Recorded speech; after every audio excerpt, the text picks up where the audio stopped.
አሰላሙ አለይኩም ወራህመቱላህ። ዛሬም ድንቅና አስተማሪ የሆነ ታሪክ ተመልሰናል። ይህንን ድንቅ ታሪክ እስከ መጨረሻው ድረስ መከታተላችሁን እንዳትረሱ።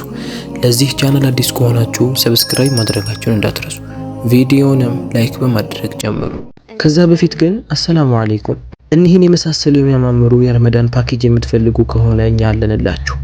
ቁርአን መስገጃና ካውንተር ሲሆን መስገጃና ቁርአኑ ላይ የፈለጋችሁት ስም በአረብኛ ወይ በእንግሊዘኛ በፈለጋችሁት ቋንቋ ይጻፍላችኋል። ይህንን የረመዳን ፓኬጅ እኛ ጋር በተመጣጣኝ ዋጋ ያገኙታል።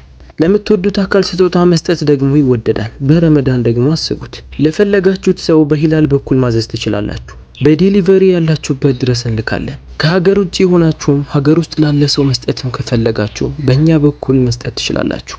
ስክሪኑ ላይ በምትመለከቱት ስልክ ቁጥር ዋትስአፕ ወይ ቴሌግራም ላይ ልታገኙን ትችላላችሁ። ከዛም ውጪ ለወንድ እኒህን የመሳሰሉ የሚያማምሩ ሰዓቶችንም እንዲሁ አቅርበናል። ይደውሉልን፣ በፍጥነት ያላችሁበት ድረስ እንልካለን። አረንጓዴ ተክሎች በሞሉት ገጠራማው ቦታ ላይ ሶፊያ የምትባል መልካም ልጃገረድ ከምስኪን እናትና አባቷ ጋር ትኖራለች። እናትና አባቷ በጣም ያረጁ፣ አባቷ ኢብራሂም በገበያ ላይ የሰዎችን ዕቃ ተሸክሞ በሚፈልጉት ቦታ በማድረስ በሚሰጠው ቁራጭ ሳንቲምና ብር ለልጁና ለሚስቱ ለመሆን ተፍ የሚል ምስኪን አባት ነበር። ሶፊያ ጥሩ ህልምና ተስፋ የነበራት ሴት ነበረች። አባቷ ወደ ስራ ሲሄድ እናቷን የምትካድማት፣ በቤት ውስጥ የሚሰራን ስራ እየሰራች አባቷ ደክሞ ሲመጣ ጭንቀትና ድካሙን እየተንከባከበች የምታቀልለት ምስኪን ሴት ነበረች። በእነ ሶፊያ ቤት ጀርባ አንድ ጎረቤት ነበረች። ጎረቤታቸው ጃቢር የተባለ ልጅ አላቸው። ሶፊያ ዕቃን ለማምጣት ወደዛ ስትሄድ ጃቢር ሁሉ ጊዜ በሩቅ ይመለከታት ነበር። ጃቢር አነጋገሩ የሚያምር፣ በንግግሩ ሰዎችን የመሳብ ኃይል ነበረው። አንድ ቀን ሶፊያ ዕቃን ለማምጣት ጃቢር ጋር ትሄዳለች። የመገጣጠም ነገር ሆኖም ፊት ለፊት ጃቢርን ታገኘዋለች። ጃቢርም እሷን ሲመለከት ፈገግ አለና በእርጋታ መልኩ ሰላምታን አቀረበላት። ከዛን ቀን በኋላ እሷን የሚያገኝበት ክስተትን መጠበቅ ጀመረ። በመንገድ ላይ ተልካ ስትወጣ እሷን ባገኛት ልክ ሰላምታን ያቀርብላታል። ልቧን በሚገዛ ንግግር ያዋራታል። ሶፊያም የጃቢር ንግግር ልቧን እየገዛት ይመጣል። እሷም ፈገግ እያለች ትቀበለው ጀመር። ይሄም ነገር እየበዛ ይመጣና አንድ ቀን መንገድ ላይ ሲገናኙ እንዲህ ይላታል። ሶፊያ ሆይ ልቤን በጣም ስለገዛሽው የራሴ ላደርግሽ እፈልጋለሁ። ፍቃደኛ ከሆንሽ ግንኙነታችንን ሐላል እናደርገው ይላታል። ይህንንም የሰማችው ሶፊያ በጣም ተደሰተች። ከደስታ ብዛት ፊቷ ቀላ። ሶፊያም አንገቷን አቀርቅራ ምን እንደምልህ አላውቅም፣ አንተ ባመጣኸው ሐሳብ ግን ደስተኛ ነኝ፣ ተቀብያለሁ ትለዋለች። ጃቢርም ያንን ቀን በደስታ ጠብቂ እሺ፣ ያኔ በጣም ደስተኛ እንሆናለን አላት። ሶፊያም ከጃቢር ጋር ከተለያየች በኋላ ወደ ቤት መመለስ ጀመረች። ጃቢር ባመጣላት ሐሳብ በጣም ደስተኛ ሆና ነበር። ጃቢር የሚናገረው ንግግር ሙሉ ተቆጣጥሯት ስለነበር በጣም ወዳዋለች። ሁለቱ የሚጋቡበትንም ቀን በደስታና በተስፋ መጠበቅ ጀመረች። ከዛን ቀን በኋላ ሶፊያ ጃቢርን ባገኘችው ቁጥር በጣም ፈገግ ትልለትና ሰላምታን እያቀረበችለት ከሱ ጋር ብዙ ታወራለች። ጃቢርም እሷ ይበልጥ እንድትወደውና ልቧን መቆጣጠር የሚችልበትን ቃል እየመረጠ ይጠቀማል። በዚህም ሁኔታ ላይ ሳሉ አንድ ቀን ጃቢር ፊቱን ዘፍዝፎ አዝኖ እሷ ጋር ይመጣል። ይህንንም የተመለከተችው ሶፊያ በጣም ደንግጣ ምን ሆነህ ነው ዛሬ የተከፋህ ትመስላለህ አለችው። ጃቢርም አንገቱን አቀርቅሮ ለማልቀስ እየሞከረ እንዲህ አለ። ይሄ ሙሲባ ከደረሰብኝ ትንሽ ቆይቷል፣ ነገር ግን ለአንቺ ልንገርሽ ብዬ በጣም ተጨንቄ ነው አላት። ሶፊያም ችግር የለውም አታስጨንቀኝ፣ ንገረኝ፣ አብረን መፍታት የምንችለው ነገር ከሆነ መንገድ ልናገኝለት እንችላለን ትለዋለች። ጃቢርም አንቺን ለማግባት ብዙ ንብረትን ሰብስቤ ነበር፣ ለጋብቻው የሚሆን ወጪና ጥሩ ስራን ለመክፈት ያበቃልኝ ነበር፣ ነገር ግን ባላሰብኩት ሁኔታ ንብረቱ ሁሉ ተሰረቀ አላት። ይህንንም የሰማችው ሶፊያ በጣም ደነገጠች። ያ ኢላሂ፣ እንዴት ንብረቱ ሁሉ ተሰረቀ? እሺ አሁን ምን ይሻላል? ምን ልናደርግ ነው አለችው። ጃቢርም አላውቅም፣ እንዲማ ከሆነ የጋብቻችን ቀን በጣም ሊራዘምብን ነው ማለት ነው ይላታል። ሶፊያ ግን ጋብቻው ቆይቶ ከሱ ጋር የምትገናኝበትን ቀን ማርዘም አልፈለገችም። ምክንያቱም አንድ ከዲኗ አንጻር፣ ሁለተኛ ደግሞ ሰዎች ይበልጥ እየተመለከቷቸው ስለሆነ ያንን ግንኙነት ወደ ሐላል መቀየር ፈልጋ ነበር። ለጃቢርም እንዲህ አለችው፣ አትጨነቅ፣ አንተም አስብ፣ እኔም መንገድ ካለ አስባለሁ ትለውና ተለያይተው እሷም ወደ ቤቷ ትመለሳለች። ማታ ላይም አባቷ ከስራ ደክሞ ወደ ቤት ይመጣል። እሷም እሱ ጋር አዝናና እያለቀሰች ቁጭ አለችና እንዲህ አለች፣ አባቴ ሆይ ያልነገርኩህ አንድ ነገር አለ። ይህንን ስነግርህ እንደሚጨንቅህ አውቃለሁ። ሰሞኑ መተኛት አልቻልኩም፣ በጣም አሞኛል፣ ወደ ሐኪም ቤት ሄጄ መታየት እፈልጋለሁ። አባትም ይህንን ሲሰማ ለምንድነው ታዲያ እስካሁን ድረስ ያልነገርሽኝ? ለምን ደበቅሽኝ? በጤና ይቀለዳል እንዴ አላት። እሷም እንባ እየቀደማት አይ ትጨነቃለህ ብዬ ነው አለችው። ያስለቀሳት አባቷን መዋሸቷ እንጂ እውነት አሟት አልነበረም። አባትም ልጄ ሆይ ችግር የለውም፣ ሰሞኑ እንደምንም 1-2 ቀን ታገሽኝና የምትታከሚበትን ብር ሰጥሻለሁ አላት። እሷም እያለቀሰችም ቢሆን እሺ ያለችው። አባትም ሰፊያ እስካሁን ድረስ እያለቀሰች አንድ ቀን አሞኛል ብላ አስቸግረው አታውቅም ነበር። በዚህም በጣም ታማ ይሆናል ብሎ በጣም ይጨነቅና ያለምንም እረፍት ገበያ ላይ እየወጣ የሰዎችን ዕቃ መሸከም ጀመረ። ቀላል ከባድ ሳይል ንብረትን ለማግኘት መታገል ጀመረ። ከ2 ቀን በኋላም አባት ለሰፊያ ብርን ይሰጣታል። ወዲያውኑ ሄደሽ ታከሚም ይላታል። ሰፊያም በደስታ አባቷን አመሰገነችው። እሷ ያሰበችው ከጃቢር ጋር እንደምንም ከተጋቡ በኋላ ጥሩ ንግድን እየሰሩ አባቷን ከዚህ የተጎሳቆለ ህይወት እንደምታወጣው ነበር። ቀጥታ አባቷ የሰጣትንም ንብረት ይዛ ወደ ጃቢር ጋር ትሄዳለች። ለጃቢርም ሰጠችው። ጃቢርም ሰፊያ ይዛው የመጣችውን ብር ሲመለከት በጣም ተደሰተ። ሰፊያ ሙሉ ለሙሉ እሱ እጅ ላይ እንደወደቀች አወቀ። በቃ ጥሩ አድርገሻል፣ በሰሞኑ እንጋባለን ይላትና ተለያይተው ይሄዳሉ። ነገር ግን ይሄ የመጀመሪያው መንገዱ ነበር። በቀጣይ ደግሞ ከሳምንታት በኋላ አሁንም እንደገና ሰፊያን ሲያገኛት አዝኖና ተክዞ ነበር።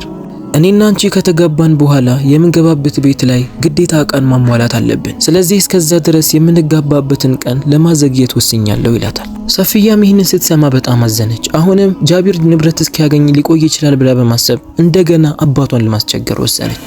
እንደገናም እየፈራችን ቢሆን አባቷ ጋር ሄደች። አባቴ ሆይ ዛሬም ላስቸግርህ ነው፣ ማስቸገር ባልፈልግም አለችው። አባትም ምንም ችግር የለውም ጠይቀኝ ልጄ አላት። ሰፊያ አሁንም ዋሸች።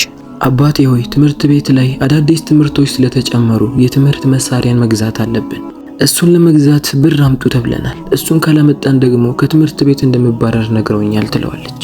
አባት መቼም ልጁ ሰፊያ ከሰው በታች እንድትሆን አይፈልግም። አብሽሪ ልጄ ይሄ ቀላል ነው፣ ግን የተወሰነ ቀንን ስጪኝና ሰርቼ ያመጣልሻለሁ ይላታል። ሰፊያ አንድ ራህመት የተባለች የልብ ጓደኛ አለቻት። ራህመት ሁሉንም ነገር ታውቃለች። ሁል ጊዜ ግን ተይ ይሄ ነገር አያዋጣሽም፣ መጨረሻው የሚያምር አይመስለኝም፣ እውነት እሱ ፈልጎሽ ቢሆን ኖሮ ይሄ ሁሉ ንብረትን አምጪ ብሎ ካንቺ ባልከጀለ ነበር።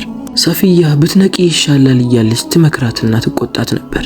ሰፊያ ግን ጃቢር ሙሉ ለሙሉ አወሯታል። እንዴት እንደዚህ ትይኛለሽ? በእኔ ቀንተሽ ነው እንዴ እያለች ጭራሽ ራህመትን የሚያናድድ ቃል ትናገራት ጀመር። አባትም የልጁን ጥያቄ ለማሳካት ከአቅሙ በላይ የሆኑ ዕቃዎችን እየተሸከመ መስራት ጀመረ። ነገር ግን ስራው ከአቅሙ በላይ ስለነበር ጭራሽ የባሰ ጉዳት ላይ ይከተዋል። ማታ ማታ ወደ ቤት ሲገባ በጣም ያዞረዋል፣ ይደክመዋል፣ ሰውነቱን ሙሉ ያመው ጀመር። በእንዲህም ሁኔታ ላይ ሆኖ ግን የልጁን ምኞት ለማሳካት እያመመውም ቢሆን ይሰራል። በስተመጨረሻም ከብዙ ልፋት በኋላ ሰፊያ የፈለገችውን ገንዘብ አሟልቶ ይሰጣታል። ሰፊያም በጣም ተደሰተች። አባቷን ካመሰገነች በኋላ የሰጣትን ብር ይዛ ቀጥታ ጃቢር ጋር ነበር የሄደችው። ጃቢርም ብር እንደያዘች ሲያውቅ በደንብ ፈገግ ብሎ ተቀበላት። ጥሩ አድርገሻል፣ በሰሞኑ እንጋባለን ይላታል። ከዛም ለተወሰነ ደቂቃ አብሮ ከቆዩ በኋላ ወደ የቤታቸው ይመለሳሉ። የሰፊያ አባት ግን ከቀን ወደ ቀን ህመሙ እየጨመረ ይመጣና ቤት ለመተኛት ይገደዳል። ቀን ቀን ስራ መውጣትም ያቅተዋል። ከተኛበት እንኳን ለመነሳት በጣም ስለሚከብደው ሰው ደግፎት ነበር የሚያነሳው። ላለፈው ሳምንት ከአቅሙ በላይ የሆኑ ከባድ ዕቃዎችን ስለተሸከመ ተጽዕኖ አሳድሮበት ነበር። ሰፊያ በራሷ ጥፋት የመጣ መሆኑን ስለምታውቅ በጣም አዘነች፣ በጣም ተከፋች። ለራሷ ህይወት ብላ የአባቷን ህይወት ማበላሸቷ አግባብ አልነበረም። ይህንንም ነገር ደግሞ ጠንቅቃ ታውቃለች። አባቷ የግዴታ ወደ ሐኪም ቤት ሄዶ ካልታከመ በዛው ተሰቃይቶ እንደሚሞትም ተነገራቸው። ሰፊያም በጣም ታዝናለች። መፍትሄን ፈልጋ የምትወደው ጃቢር ጋርም ለመሄድ ተነሳች። እኔን የሚወደኝ ከሆነ አባቴንም ከመርዳት ወደ ኋላ አይልም ብላ አስባ ነበር። ወደ ቤቱ ስትሄድ ጃቢር አልነበረም። ወደ ነበረበትም ቦታ ጠቁሟት። ጃቢር ከዱርዬዎች ጋር ሆኖ ቁማርን እየተጫወተ ነበር። ሰፊያ የአባቷ ነገር ስላስጨነቃት ቀጥታ ለሱ ሄዳ ሰላምታ ከሰጠችው በኋላ ጃቢር ሆይ አባቴ በጣም ታሟል፣ በአልጋው ላይ ተኝቶ ስራ እንኳን መውጣት አልቻለም፣ የግዴታ እሱን ማሳከም አለብን፣ እሱን ካላሳከምኩት ይሞታል፣ ስለዚህ አንተ በቻልከው አቅም እርዳኝና እናሳክመው ትለዋለች። ሰፊያ ስታወራ በጣም እያለቀሰች ነበር። ጃቢርም ሰፊያ እንደ ጥሩ ሰው አይታው ስታናግረው ሲመለከት እውነቱን ሊዘረግፍላት ፈለገ። እንዲህም አላት፣ ሰፊያ እስካሁን እኔ የምናገረውን ነገር አምነሽ ያልኩሽን ነገር ሁሉ ማድረግሽ ሞኝነት ነው። እኔ አንቺ እንዳሰብሽኝ ሰው አይነት አይደለሁም ይላታል።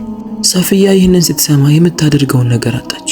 እሱም ጀርባውን ሰጥቷት ሲሄድ እሷም ቀጥ ብላ ወደ ውጪ ወጣች። ወዴት እንደምትሄድ እንኳን አታውቅም። ያለችው በህልሟም ይመስላታል። ምድር ተሰንጥቆ ቢወጣትም ትመኛለች።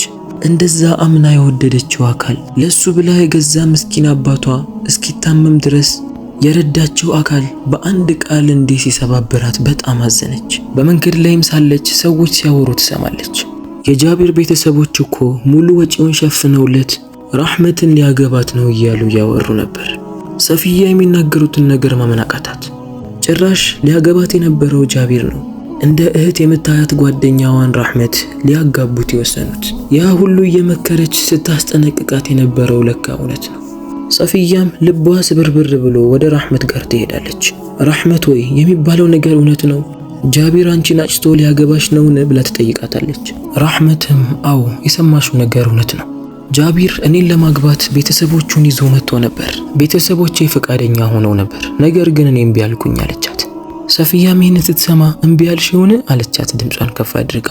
ራህመትም አዎ አንቺ ላይ ያየሁትን ነገር እኔ ላይ እንዲደገም አልፈልግም። እሱ ለባልነት የሚበቃ ሰው አይደለም፣ ለዛ እምቢ አልኩት አለቻት። ሰፊያም በራህመት ብትደሰትም ነገር ግን የራህመትን ምክር እምቢ ብላ ከሱ ጋር ስትጃጃል ያሳለፈችውን ጊዜ ለሱ ስትል አባቷ ታሞ የተኛበትን ቀን ስታስታውስ መሬት ላይ ወድቃ ማልቀስ ጀመረች። ራህመትም አብሽሪ እህቴ፣ እንደዚህማ መሆን የለብሽም። ያለፈው ነገር አልፏል። ባለፈው ነገር መቆጨትና ማልቀስ ምንም የሚጠቅም ነገር የለም። እንደውም ይሄ ላንቺ ትልቅ ትምህርት ነው የሆነው። መቼም የማትረሺውን ሆነ ትልቅ ትምህርትን ልትወስጂበት ይገባል። አሁን የድሮዋን ሰፊያ ትተሽ አዲስ ሰፊያን መሆን አለብሽ።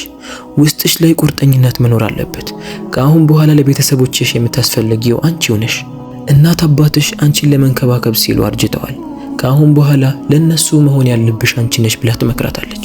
ሰፊያም የምትወዳት ራህመት የመከረቻት ምክር ልቧን ሲያንኳኳት ይሰማታል። ራህመትንም አመስግናት ወደ ቤቷ ተመለሰች። አባቷ ታሞ እንደተኛ ነበር። እንደምንም ማልቀሷንም መጨነቋንም ሁሉንም ነገር ትታ ጀግናና ቁርጠኛ የሆነችዋን ሰፊያ ለመሆን ወሰነች።